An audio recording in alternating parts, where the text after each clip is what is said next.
क्यों नहीं मिलती मरीजों को सस्ती दवाइयाँ, कैसे हो रही है दवाइयों के व्यापार पर बहुत अधिक लूट, और क्यों मजबूर किया जाता है एक स्पेसिफाइड ब्रांड की दवाई खरीदने के लिए मजबूर, कैसे उठाया जा रहा है बीमारियों में दी जाने वाली दवाइयों के नाम पर मजबूरी का फायदा। आज का यह वीडियो आपके पूरे परिवार के स्वास्थ्य के लिए और साथ ही साथ दवाइयों पर किए जाने वाले खर्च को बचाने के लिए बहुत अधिक महत्वपूर्ण हो सकता है। Download the app my Abhushan and win exciting prizes, e-commerce portal of gold and diamond jewellery. नमस्कार दोस्तों, मैं डॉक्टर अमित माहेश्वरी आप सभी का स्वागत करता हूं आज की इस इंफॉर्मेटिव वीडियो में। इस जागरूक कर देने वाली वीडियो में आज मैं आपको कुछ ऐसे राज बताऊंगा जिन्हें जानकर आप ये सोचने पर मजबूर हो जाएंगे कि काश ये मुझे पहले पता होता, काश जितने भी लोग ऐसे हालात से पीड़ित हैं उन्हें जानकारी पता होती। आज मैं उजागर करूंगा आपके सामने एक ऐसे कड़वे सच को जिसको जानकर आप भी आश्चर्यचकित हो जाएंगे। मैं उजागर करूंगा डॉक्टरों और दवाइयां बनाने वाली कंपनियों के बीच चल रही साठगांठ के बारे में और किस तरह से वो दवाइयों के नाम पर आपकी बैंक अकाउंट में डाका डाल रहे हैं, कैसे पैसा कमाने की इस होड़ में आपकी मजबूरियों का फायदा उठाया जा रहा है और किस तरह से इस पर लगाम लगाई जा सकती है। एक जांच के दौरान मुझे ये पता चला कि कैसे ये दवाई बनाने वाली कंपनियां एक दवाई को 10 गुना से लेकर 100 गुना कीमत तक बाजार में बेच रही हैं, जिनकी उत्पादन लागत बहुत ही कम होती है और सामान्यतः कोई भी गरीब व्यक्ति आसानी से उस दवा को खरीद सकता है, बशर्ते वो ब्रांड की वैल्यू को पे ना करे। दोस्तों, भारत जैसे देश में 65% से ज्यादा लोग अपनी रोजमर्रा की दवाइयों को भी उनकी ऊंची कीमत होने के कारण नहीं ले पाते, जिसकी वजह से बहुत सारे मरीजों को दवाइयों के अभाव में दवाई ना खरीद पाने की क्षमता की वजह से अपनी जान गंवानी पड़ती है। और ऐसे में यदि आपको इस बात की वास्तविकता पता लगेगी कि वास्तव में वो व्यक्ति उस दवाई को खरीद सकता था, तो आपके पैरों तले जमीन खिसक जाएगी। क्या आप जानते हैं कि आप अपनी बहुत सारी बीमारियों का इलाज जेनरिक दवाइयों के माध्यम से बहुत ही कम दामों में कर सकते हैं? क्या है ये जेनरिक दवा? ये जेनरिक दवा का मतलब क्या है? फ्रेंड्स, जेनरिक दवा वो दवा होती है जो किसी भी दवा को बनाने के लिए उसका मूल साल्ट होता है, मतलब उसका वैज्ञानिक नाम होता है। जेनरिक दवा की सही जानकारी के अभाव में बहुत सारे लोग इस बात पर विश्वास ही नहीं कर पाएंगे कि उनका विश्वसनीय डॉक्टर ही उनको बहुत अधिक लूट रहा है। आप लोगों ने एक एहसास किया होगा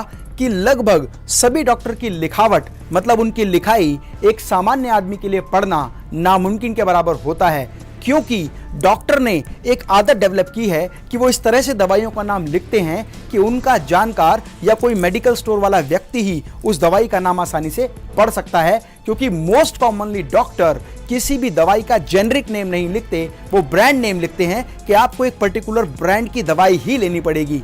इस बात को उजागर करने के लिए सत्यमेव जयते में आमिर खान ने भी इस मुद्दे को उठाया और पूरे विश्व में इसको बहुत अधिक सराहा गया। और जांच में सच सामने आया कि डॉक्टर और दवाई बनाने वाली कंपनी के बीच एक ऐसी साठगांठ होती है जिसमें वो दवाई बनाने वाली कंपनी अपने मेडिकल रिप्रेजेंटेटिव के द्वारा डॉक्टर्स को बहुत बढ़िया पैकेज और कमीशन देते हैं। इसीलिए डॉक्टर दवाई का नाम ना लिखकर उसके ब्रांड का नाम लिखते हैं, ताकि वो व्यक्ति एक पर्टिकुलर ब्रांड की दवाई को खरीदे और जिसकी कीमत बाजार कीमत से बहुत अधिक होती है। जब डॉक्टर द्वारा लिखी गई ब्रांडेड दवाई कोई मरीज खरीदता है तो उसका बहुत बड़ा लाभ कंपनी और केमिस्ट को होता है, और साथ ही साथ एक अच्छा कमीशन उस डॉक्टर को भी जाता है जिसने वो दवाई लिखी होती है। ये ब्रांडेड दवाई और जेनरिक दवाई मूल रूप से एक जैसी होती हैं, लेकिन एक बहुत बड़ा मुनाफा होने के कारण इसकी कीमत बहुत अधिक हो जाती है। एक छोटा सा एग्जांपल मैं आपको बताता हूं। हम में से बहुत सारे लोग पैरासीटामोल नाम की एक टैबलेट का इस्तेमाल करते हैं। पैरासीटामोल एक जेनरिक नाम है, जबकि बहुत सारी कंपनी जब इस दवाई को बनाती हैं तो उसको अलग अलग ब्रांड से बेचती हैं, जैसे क्रोसिन, सिप्ला जैसी कंपनी अलग अलग नाम से इस दवाइयों को बेचती है। और कई बार तो दवाइयां बनाने वाली कंपनी जेनरिक दवाइयों को लेकर अपनी ब्रांडिंग करके रीपैकिंग करके बाजार में उतार देती हैं। एक छोटा सा नाम मैं आपको बताता हूं जिससे आप ये समझ पाएंगे किस तरह से जेनरिक दवाई ब्रांडेड दवाई के रूप में बाजार में बिकती है। जब मैंने डॉक्टर से बात की तो उन्होंने मुझे बताया कि कई दवाइयां जो कैंसर से रिलेटेड होती हैं, जिनकी एक मंथ की कॉस्ट 1,75,000 रुपए तक होती है, वो दवाई वास्तविकता में 6,500 रुपए से लेकर 8,500 रुपए तक मिल सकती है। इसी तरह से बहुत सारी पेन किलर्स जिनको बाजार में बहुत सस्ते मूल्य पर जेनरिक नेम पर उपलब्ध होना चाहिए वो ब्रांडेड नाम से बाजार में बिकती हैं। जेनरिक दवा ठीक वैसे ही काम करती है जिस तरह से एक ब्रांडेड दवा काम करती है, क्योंकि उनका मूलभूत सॉल्ट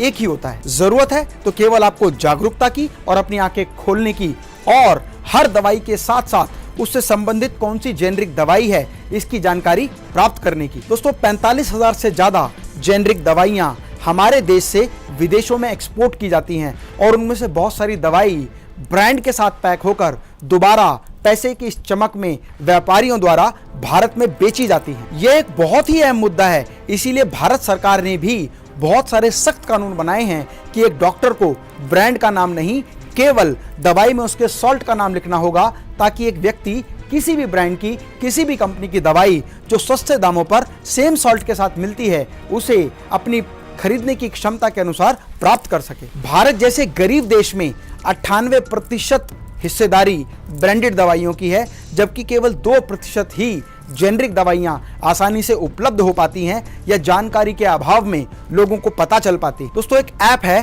फार्मा सही दाम। इस ऐप पर जाकर आप बहुत सारी जेनरिक दवाइयों के बारे में जान सकते हैं और साथ ही साथ उनके दाम को भी चेक कर सकते हैं, ताकि आप कोई भी दवाई ब्रांडेड रूप में महंगी ना लें। भारत सरकार के मेडिकल काउंसिल ऑफ इंडिया का एक हेल्पलाइन नंबर है, जहां पर आप कॉल करके भी जेनरिक दवाइयों की जानकारी ले सकते हैं, और इस नंबर को हमने हमारे डिस्क्रिप्शन बॉक्स में दिया हुआ है। दोस्तों मैं पूरे विश्वास के साथ एक बात कहना चाहता हूं कि मर्ज से पीछा छूटने के बाद भी हमारे देश के बहुत सारे लोग उन दवाइयों के खर्च के बोझ के तले आजीवन दबे रहते हैं। इसीलिए अपने और दूसरों के दवाइयों पर होने वाले खर्च को कम करने के लिए जेनरिक दवाइयों का इस्तेमाल करें। और जब भी आप अपने डॉक्टर से कोई भी इलाज कराएं और दवाइयों का पर्चा लें, तो उनसे एक रिक्वेस्ट करें कि आप यहां पर दवाई का मूल सॉल्ट लिखें या जेनरिक नाम लिखें, ताकि आप किसी भी ब्रांड की, किसी भी कंपनी की कम मूल्य की दवाई आसानी से खरीद पाएं और आप एक स्वस्थ जीवन जी सकें। ये वीडियो आपके परिवार में दवाइयों पर होने वाले अतिरिक्त खर्चे के बोझ को कम करने में सहायक हो सकती है, और साथ ही साथ हर उस व्यक्ति के काम की हो सकती है जो अपनी आय का बहुत बड़ा हिस्सा दवाइयों में खर्च करता है। इसीलिए मेरे साथ इस मुहिम में शामिल हो जाएं और उस वीडियो को हर व्यक्ति तक पहुंचाएं, हर परिवार तक पहुंचाएं, ताकि भारत आने वाले समय में आर्थिक शक्ति के रूप में मजबूत बन के पूरे विश्व में अपना परचम लहरा सके। यदि आपके पास कोई भी ऐसी इंफॉर्मेशन है जहां कोई भी व्यक्ति किस किस मेडिकल स्टोर से जेनरिक दवाइयां ले सकता है, उसको कमेंट बॉक्स में लिखकर जरूर बताएं। और साथ ही साथ जो गरीब व्यक्ति दवाइयां खरीदने में असमर्थ है, वो डिस्क्रिप्शन बॉक्स में जाकर जरूर देखें। हमने एक वीडियो का लिंक दिया हुआ है जिसमें हमने मेडिसिन बाबा को इनवाइट किया था, क्योंकि मेडिसिन बाबा वो व्यक्ति हैं जो पूरे देश के गरीब लोगों में मुफ्त दवाइयां वितरित करते हैं। इसके लिए आप मेरा पिछला वीडियो जरूर देखें। मेरा आप लोगों से एक विनम्र निवेदन है कि आप भी जेनरिक दवाइयों का इस्तेमाल करें और ये जानकारी इतना फैलाएं कि हर व्यक्ति को जेनरिक दवाइयों की इंफॉर्मेशन प्राप्त हो सके। फेसबुक और व्हाट्सएप के माध्यम से इस वीडियो को जरूर शेयर करें। स्वस्थ रहें, मस्त रहें, जीवन में हमेशा व्यस्त रहें। मैं डॉक्टर अमित माहेश्वरी आपके सुनहरे भविष्य की कामना करता हूं। जय हिंद, जय भारत।